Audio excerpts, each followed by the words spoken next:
রামিসার সেলাই করতে গিয়ে আমার প্রায় 30 মিনিটের উপরে, মানে ফুল কমপ্লিট করতে আমার 30 মিনিটের উপরে সময় লেগেছে। প্রায় 100টার উপরে ওটা সেলাই লেগে। আমি অনেক পরিশ্রম করেছি, অনেক কিছু পরিশ্রম করেছি, কিন্তু রামিসার বিষয়টা যখন পরিশ্রম করতে গেলাম, মানে আমি খুব মর্মান্তিক হয়ে গেছিলাম। কারণ হলো আমারও ছোট ছোট আছে, তো ওই পরিশ্রম করতে গিয়ে মানে আমার খুবই খারাপ লাগছে, মানে খুবই কষ্ট লাগছে আর কি। যাই হোক, কষ্ট মষ্ট করে পরিশ্রম করেছি। পরে সেলাই করার সময় মানে ওর তো গলাটা পুরোটাই আলাদা হয়ে গেছিল, সমস্ত গলাটা আলাদা হয়ে গেছিল। পরে ওটা সেলাই করছি, প্রায় 100টার উপরে ওটা সেলাই লেগে। 100টার উপরে, কারণ ওই ভিতরে যে হাড় আছে ওই হাড়ের সাথে হাড় বেঁধে তারপরে আমার গলাটা পুরোটা রাউন্ড সেলাই করতে হয়েছে, যার জন্য আমার 100টার উপরে সেলাই লেগেছে। তো সেলাই করার সময় আমার খুব খারাপ লাগছে, খুব কষ্ট লাগছে। একটা বডি পরিশ্রম করতে আমার ম্যাক্সিমাম 15 থেকে 20 মিনিট সময় লাগে পরিশ্রম কমপ্লিট করতে। আর সেলাই করতে আপনার হয়তো 15 থেকে 17 মিনিট এর মধ্যে শেষ হয়ে যায়। কিন্তু রামিসার বডিটা সেলাই করতে গিয়ে আমার প্রায় 30 মিনিটের উপরে, মানে ফুল কমপ্লিট করতে আমার 30 মিনিটের উপরে সময় লেগেছে। গলা কাটা ছিল, তারপরে এই যে হাতের দুই পাশ দুই বগল তলা কাটা ছিল, আলাদা করা ছিল না, মানে সাথে লাগানোই ছিল, মানে আলাদা করার চিন্তা ভাবনা ছিল আর কি, এরকম কিছু একটা। কি শুধু গলা এবং হাতে অন্য কোনো স্পট ছিল সাথে গায়ে? গায়ে আরেকটা স্পট ছিল, ওর পায়ের এখানে একটা স্পট ছিল। পায়েও স্পট? হ্যাঁ, যখন ছিল তার শরীরে, তবে খুব কষ্ট লেগেছে আর কি ওই কাজটা করতে গিয়ে আমার। আমি অনেক পরিশ্রম করেছি, কিন্তু এরকম কষ্ট লাগেনি, এরকম খারাপ লাগেনি রামিসার বিষয়ে যেমন কষ্টটা পেয়েছি আমি। তো যার সন্তান হারাইছে সেই জানে যে তার কষ্টটা কত। রামিসার সেলাই করতে গিয়ে আমার প্রায় 30 মিনিটের উপরে, মানে ফুল কমপ্লিট করতে আমার 30 মিনিটের উপরে সময় লেগেছে। প্রায় 100টার উপরে ওটা সেলাই লেগে। আমি অনেক পরিশ্রম করেছি, অনেক কিছু পরিশ্রম করেছি, কিন্তু রামিসার বিষয়টা যখন পরিশ্রম করতে গেলাম, মানে আমি খুব মর্মান্তিক হয়ে গেছিলাম। কারণ হলো আমারও ছোট ছোট আছে, তো ওই পরিশ্রম করতে গিয়ে মানে আমার খুবই খারাপ লাগছে, মানে খুবই কষ্ট লাগছে আর কি। যাই হোক, কষ্ট মষ্ট করে পরিশ্রম করেছি। পরে সেলাই করার সময় মানে ওর তো গলাটা পুরোটাই আলাদা হয়ে গেছিল, সমস্ত গলাটা আলাদা হয়ে গেছিল। পরে ওটা সেলাই করছি, প্রায় 100টার উপরে ওটা সেলাই লেগে। 100টার উপরে, কারণ ওই ভিতরে যে হাড় আছে ওই হাড়ের সাথে হাড় বেঁধে তারপরে আমার গলাটা পুরোটা রাউন্ড সেলাই করতে হয়েছে, যার জন্য আমার 100টার উপরে সেলাই লেগেছে। তো সেলাই করার সময় আমার খুব খারাপ লাগছে, খুব কষ্ট লাগছে। একটা বডি পরিশ্রম করতে আমার ম্যাক্সিমাম 15 থেকে 20 মিনিট সময় লাগে পরিশ্রম কমপ্লিট করতে। আর সেলাই করতে আপনার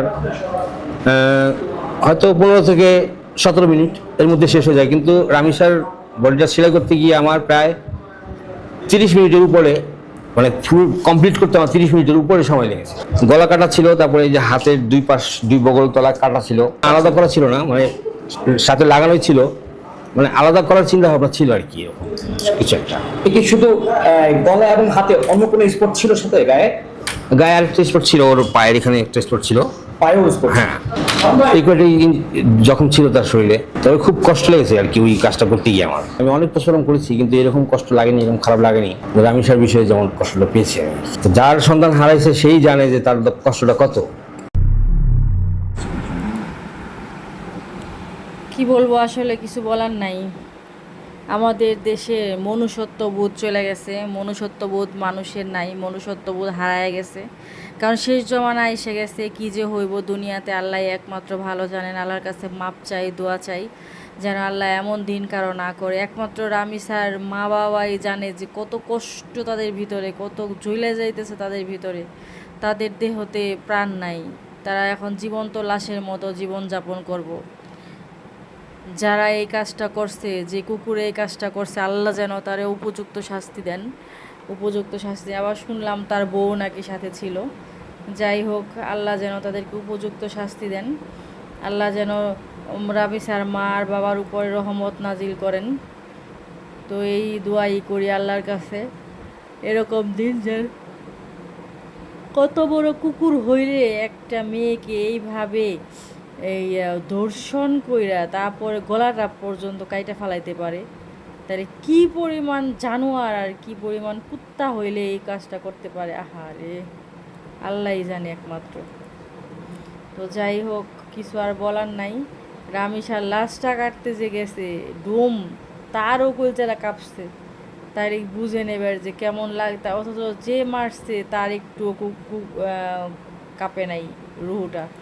গলাটা কেমনে কাটলো তাজা মানুষের গলাটা, আহারে কেমন লাগছে বাচ্চাটার, একমাত্র আল্লাহই জানে যে কেমন লাগছে মানুষের। আল্লাহ তুমি রহমত নাজিল করো।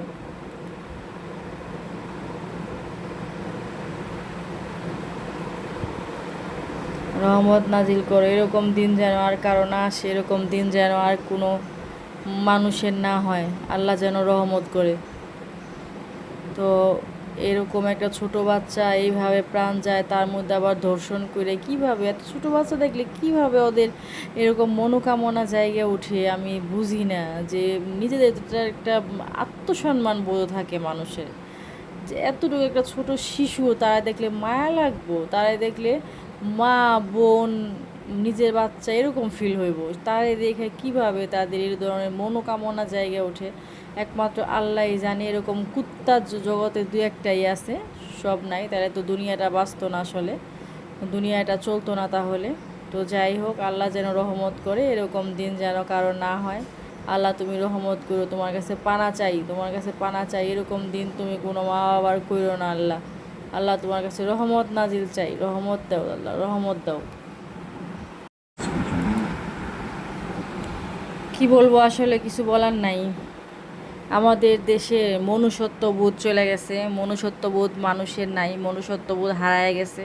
কারণ শেষ জমানা এসে গেছে, কি যে হইব দুনিয়াতে আল্লাহ একমাত্র ভালো জানেন। আল্লাহর কাছে মাপ চাই, দোয়া চাই যেন আল্লাহ এমন দিন কারো না করে। একমাত্র রামিসার মা বাবাই জানে যে কত কষ্ট তাদের ভিতরে, কত ঝুলে যাইতেছে তাদের ভিতরে, তাদের দেহতে প্রাণ নাই, তারা এখন জীবন্ত লাশের মতো জীবনযাপন করব। যারা এই কাজটা করছে, যে কুকুরে এই কাজটা করছে, আল্লাহ যেন তারে উপযুক্ত শাস্তি দেন, উপযুক্ত শাস্তি। আবার শুনলাম তার বউ নাকি সাথে ছিল। যাই হোক, আল্লাহ যেন তাদেরকে উপযুক্ত শাস্তি দেন, আল্লাহ যেন রাবিসার মা আর বাবার উপরে রহমত নাজিল করেন। তো এই দোয়াই করি আল্লাহর কাছে, এরকম দিন যে, কত বড় কুকুর হইলে একটা মেয়েকে এইভাবে ধর্ষণ কইরা তারপরে গলাটা পর্যন্ত কাইটা ফালাইতে পারে, তাহলে কি পরিমাণ জানোয়ার আর কি পরিমাণ কুত্তা হইলে এই কাজটা করতে পারে, আহারে আল্লাহই জানে একমাত্র। তো যাই হোক, কিছু আর বলার নাই। রামিসার লাশটা কাটতে যে গেছে ডোম, তারও কলচারা কাঁপছে, তার বুঝে নেবার যে কেমন লাগতা, অথচ যে মারছে তার একটু কাঁপে নাই রুহুটা। গলাটা কেমনে কাটলো তাজা মানুষের গলাটা, আহারে কেমন লাগছে বাচ্চাটার, একমাত্র আল্লাহই জানে যে কেমন লাগছে মানুষের। আল্লাহ তুমি রহমত নাজিল করো।